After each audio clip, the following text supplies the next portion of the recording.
जय हिंद। देखिए, कश्मीर का बैसरान घाटी जो है ये बहुत ही अपने सुंदर दृश्य के लिए प्रसिद्ध है, इसीलिए इसे मिनी स्विट्जरलैंड कहा जाता है। जिस कारण इस जिले में बहुत ज़्यादा, इस घाटी में बहुत ज़्यादा भारत के अन्य राज्यों से सैलानी पर्यटक घूमने जाते हैं। ये पहाड़ों से घिरा हुआ है। इन पहाड़ों के बीच में घाटियां हैं जो दूर में यहाँ पे पूरी तरह से बर्फ से ढकी पहाड़ियां हैं। ठंड का दिन आता है तो इस पे बर्फ की एक चादर पड़ जाती है जो बहुत ही मनोहर दृश्य दिखता है, और इसके सामने ऊंची ऊंची चोटियां हैं। गर्मी के दिन में जैसे अभी के वर्तमान समय में पूरा हरियाली छा जाता है, और ठंड के दिन में इसमें बर्फ जम जाता है। ऐसे ही बहुत सारे सैलानी यहाँ घूमने गए थे। हालांकि ये जगह बहुत ही प्रसिद्ध है। पहलगांव जो जगह है, पहलगांव में ये घाटी है। पहलगांव जो जगह है वहां से ये घाटी लगभग आधे से 1 घंटे के डिस्टेंस पे है। पहाड़ों पर आधा ज़्यादा दूरी नहीं होती है, लेकिन घुमावदार रास्ता का होने की वजह से दूरियां बढ़ जाती हैं।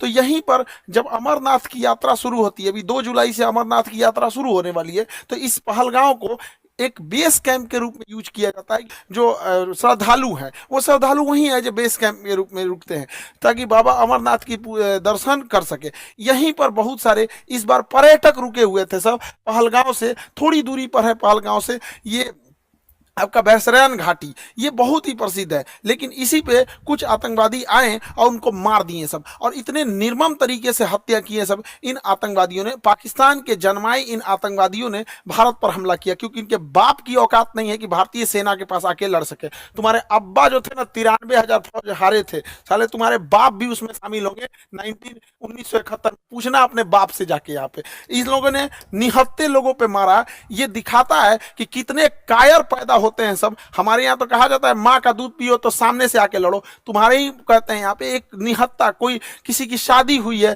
कुछ दिन पहले हुई है, वहां पर जाके मार दिया। एक जिम्मेदारी लिया है रेसिस्टेंस फ्रंट। बताइए इनके बच्चे का क्या गुनाह था? बताइए, इनका बच्चा अच्छा मार्क्स लाया तो घूमने के लिए यहाँ आ गए। किसी की शादी 1 हफ्ते हुई है, किसी के हस्बैंड को मार दिया गया, वो कह रही है कि मेरे हमको भी मार दो यहाँ, लेकिन कह रहे नहीं तुम अपनी सरकार को जाके बताओगे। अरे सरकार को तो पता चल गया है, लेकिन हम लोग को जो है ना अभी इलाज होगा इसका अच्छा से यहाँ पे। बताइए इस महिला के साथ इसके बच्चे को मार दिया गया। जब इंडियन आर्मी पहुंची तो फौज के ड्रेस में आतंकवादी थे सब। ये महिला समझ नहीं पाई, फौज को देख के रोने लगी। इनको लगा कि ये भी कहीं आतंकवादी तो नहीं है, तो उन लोगों ने बताया कि हम इंडियन आर्मी से आपकी मदद करने के लिए आए हैं।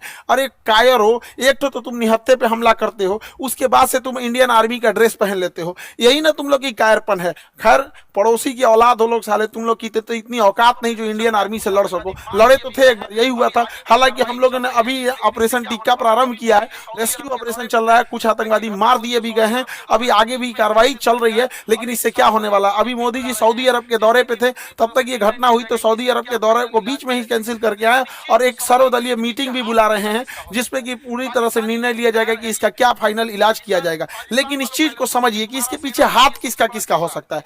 पाकिस्तानी ये कायर है। ये पाकिस्तान वालों पहले सुनो, ये तुम्हारा सेनापति है, सबसे बड़ा चोर आदमी है। लंदन में इसकी बहुत बड़ी प्रॉपर्टी है। अमेरिका में अपने बच्चों के लिए फार्म हाउस खरीद के रखा, पता करा लेना तुम लोग। यहाँ पर 1 से 1 करोड़पति। ये आईएसआई में था। पाकिस्तानी आतंकवादी संगठन, जो सरकारी आतंकवादी संगठन है उसका नाम आईएसआई है, वहां पे उसका ये हेड रहा है। तो ये सेना में बहुत घपला किया है, और सेना का मनोबल डाउन हो गया है इसके वजह से। तो ये सोच रहा है एक तो एस्केलेट हो जाए, एक लड़ाई एस्केलेट हो जाए। इसलिए इसने रावलपिंडी में एक भाषण दिया था कि हम बताएंगे कि क्यों पाकिस्तान अलग हुआ था। अरे पाकिस्तान इसलिए अलग हुआ था कि एक साफ सुथरा इंसान सुअर के साथ नहीं रह सकता है। तुम्हारा जो सरगना था जिन्ना, उसने अलग कर दिया भारत से, सुअरों को अलग करके वहां अलग कर दिया। तो ये पूरी के पूरे वहां पे, और जो पाकिस्तान यहाँ से गए थे लोग ना, ये सोच के कि पाकिस्तान एक बहुत खूबसूरत देश बनेगा। देख लो तुम्हारे देश में क्या हाल हो चुका है। यहाँ पे दुनिया थूकती है साला। अगर एयरपोर्ट पे पता चल जाए कि पाकिस्तानी है तो बगल का आदमी उठ के चला जाता है। अगर जहाज में पता चल जाए कि मेरे बगल में पाकिस्तानी बैठा है, उसका पूरा रास्ता पर टेंशन में रहेगा कि पूरी तरह से सलामत जा पाएगा कि रास्ते में फटेगा यहाँ पर।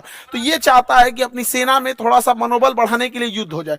दूसरा, पाकिस्तान में इसने क्या किया, इमरान खान को गिरफ्तार करा दिया। इमरान खान पहले क्रिकेटर थे, पूरी दुनिया घूमे थे, पाकिस्तान के अन्य प्रधानमंत्रियों की तुलना में ज्यादा सोच समझ रखने वाला था, तो इसको जेल में भेजवा दिया, मेरे चचवा को। अभी यहाँ पे गृह युद्ध हो गया। तो आसिम मुनीर का यही सोचना है कि अगर भारत से थोड़ी बड़ी भी लड़ाई हो जाती है तो सेना ये अपना बन बजा लेगा कि देखो हम हैं तो पाकिस्तान को बचा के रखे हुए। वैसे भी पाकिस्तान इंसान मरेगा, बकरी की अम्मा कब तक खैर मनाएगी।